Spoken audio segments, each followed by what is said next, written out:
Good morning, good evening, good afternoon, wherever it is that you are and wherever you may be. Thank you very much for making us a part of your day. I am Brad Franklin, a creative content writer here in Chesterfield. I'm very glad to tell you that Chesterfield Behind the Mic is on the air once again. Now, one of the fun things about doing a podcast like this is you get a chance to cover a lot of different stuff. And sometimes you cover things that until you got the job, you didn't even realize was like a thing. And I think for a lot of folks who are going to listen to this podcast, other than those of you who saw the title of the podcast, you might not even sort of have a good sense of what procurement is, what kinds of things go into, how that process works. And I'm very glad to have somebody on the podcast to talk to you about that and make that enlighten you a little bit, bring some of that information to the front in a way that, you know, procurement's not exactly a thing we talk about a lot, but I'm really glad to have Stephanie Brown, who is the director of procurement here in Chesterfield. Stephanie, welcome to the podcast. How are you? Thank you, Brad. I'm doing well.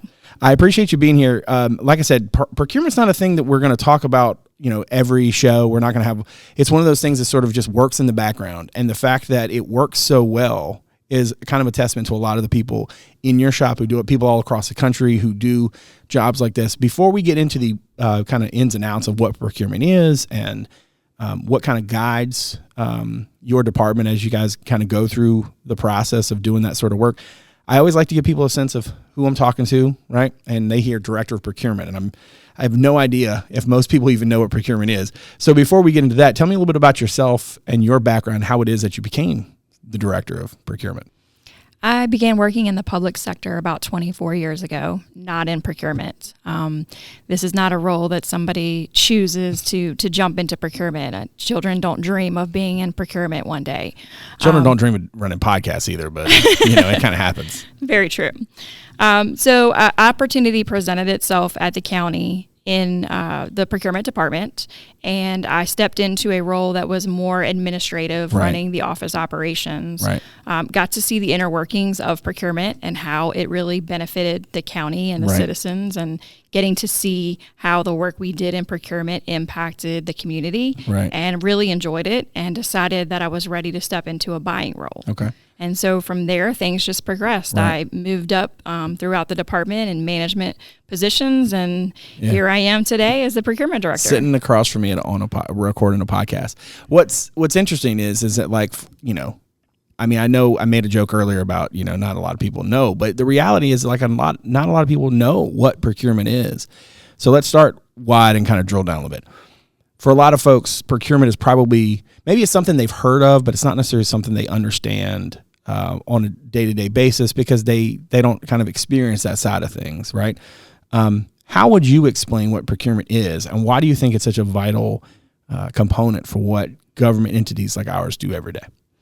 So to simplify it, procurement is the means that government uses to buy goods and services from non-governmental entities or non-governmental sources. Right.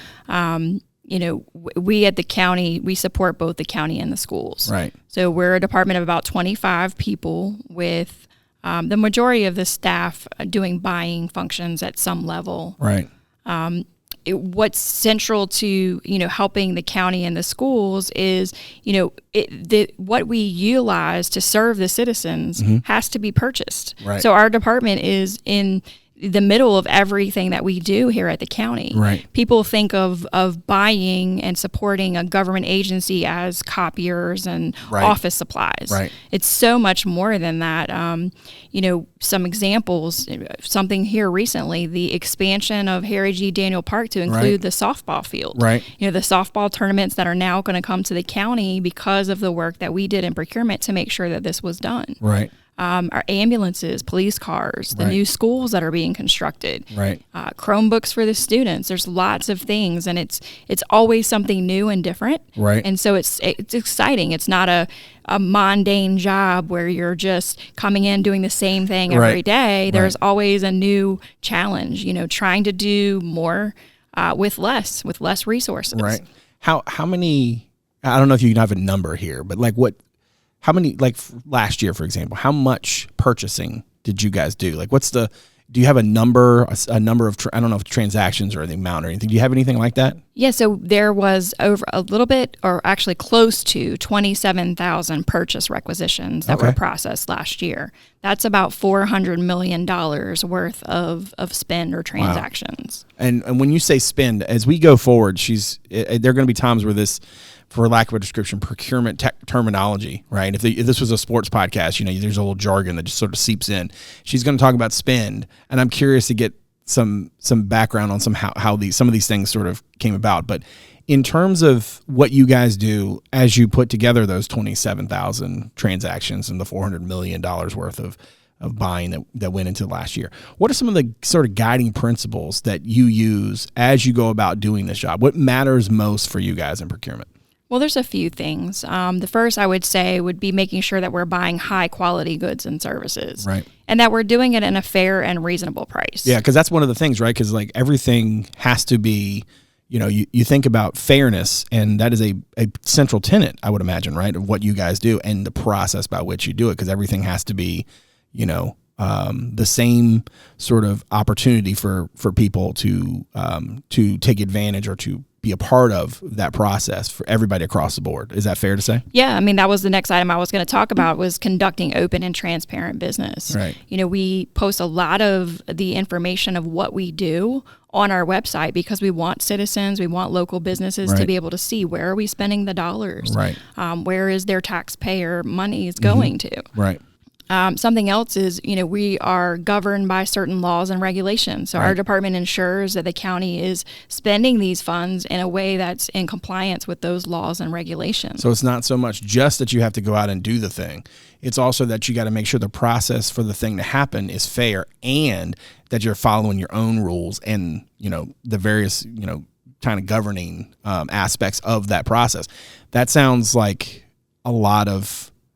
You were talking earlier and you said, there's nothing mundane about, the various kind of things, but that sounds like an arduous sort of process for folks to go through, because there's a lot of like things that have to be checked off the list. Oh, absolutely. And that's why our department exists. We don't expect the firefighters or the police officers to understand, the rules and regulations to buying the things that they need to do their job. So that's why our department exists. We're here to simplify the process, not just for our internal departments, but also for the businesses that want to know, how do I get an opportunity to sell to Chesterfield County? Right.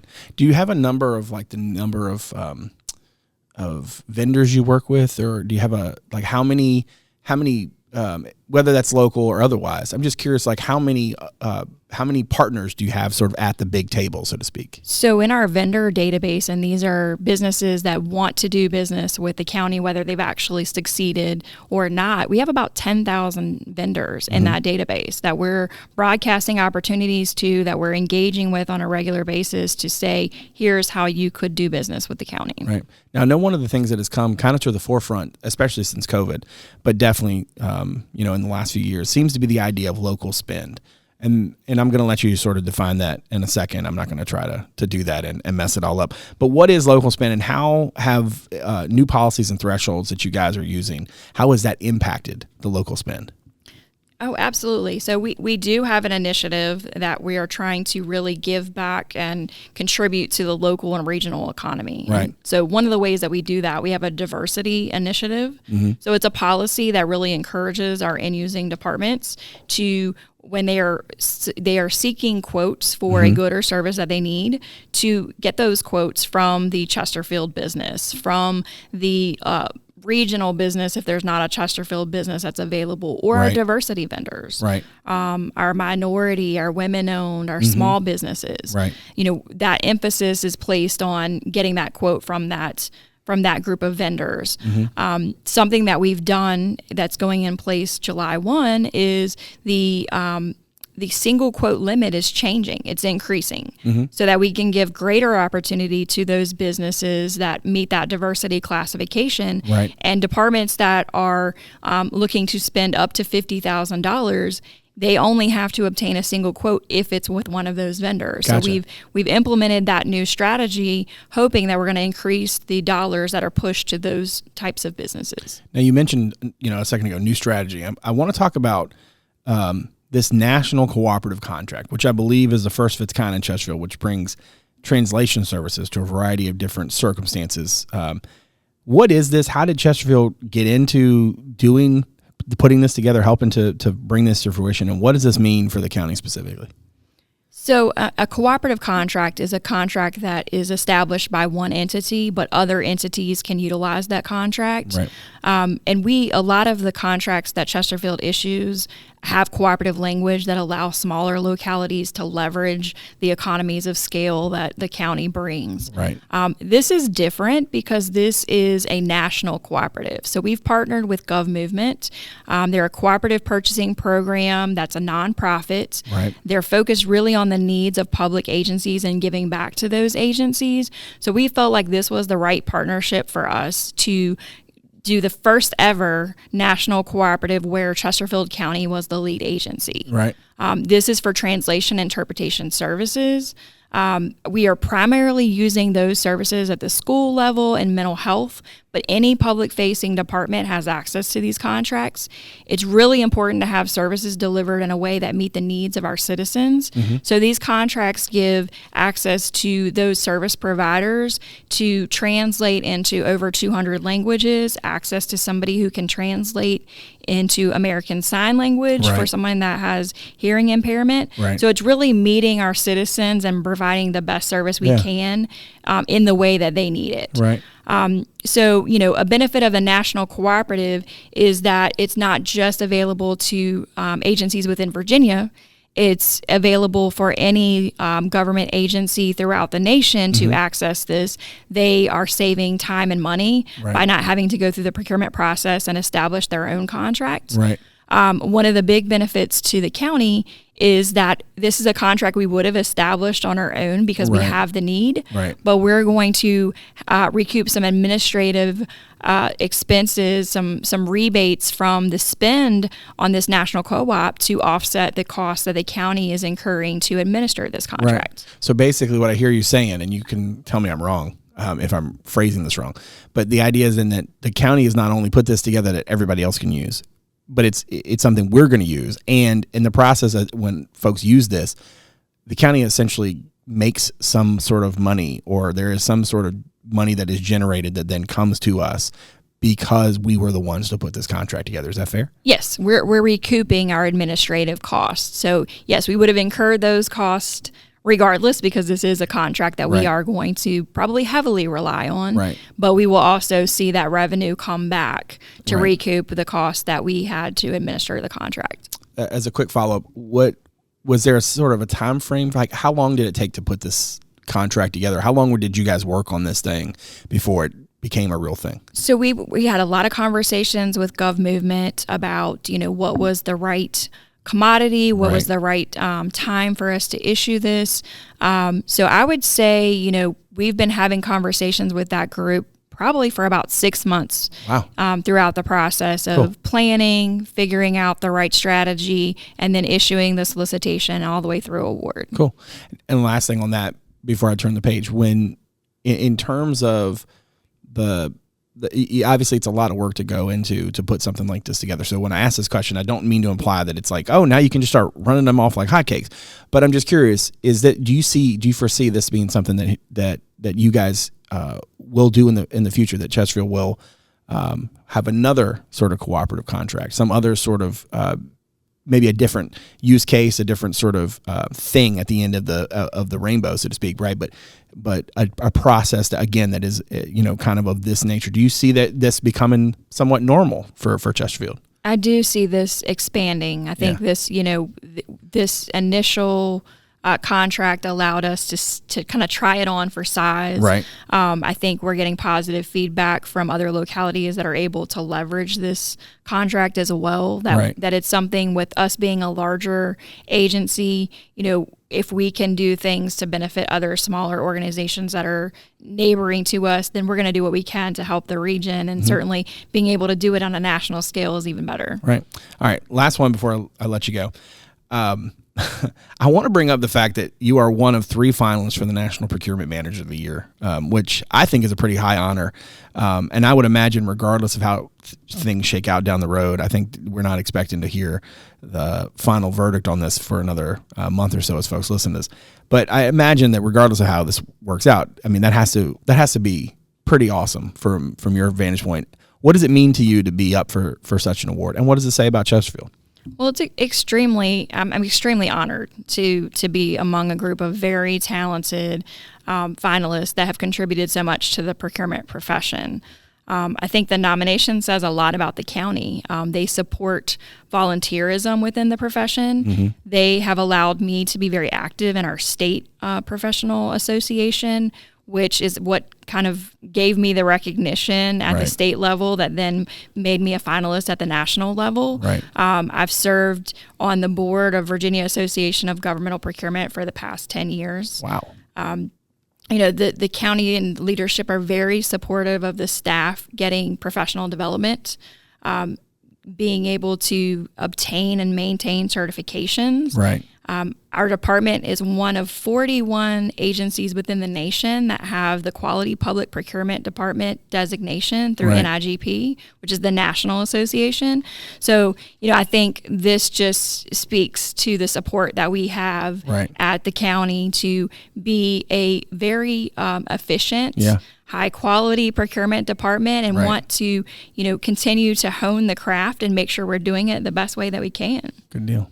Well, Stephanie, I really appreciate you coming on the podcast and talking to us about procurement. And regardless of how that shakes out, I mean, obviously, you guys got a lot of different irons in the fire, and it sounds like you're moving things forward in a variety of different ways. So I really appreciate you coming on the show and talking to us about it. Thank you.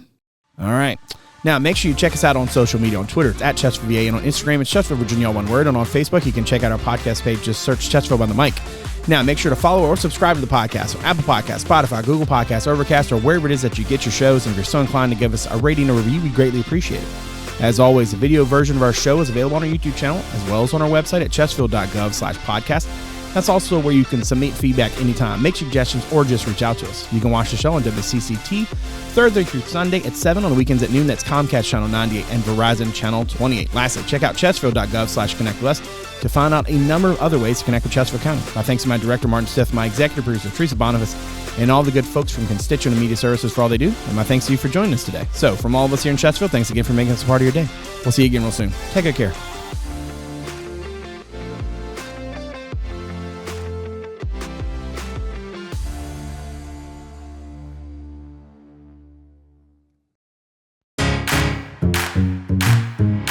From blogs to podcasts, and I'm very glad to tell you that Chesterfield Behind the Mic is on the air once again. Newsletters to alerts, social media, the latest community news. Welcome to the latest installment of This Week in Chesterfield. How to get in touch, and everything in between. If you want to know about Chesterfield County, our Connect With Us webpage has you covered. Chesterfield.gov/connect with us. Connect with us, your source for all things Chesterfield.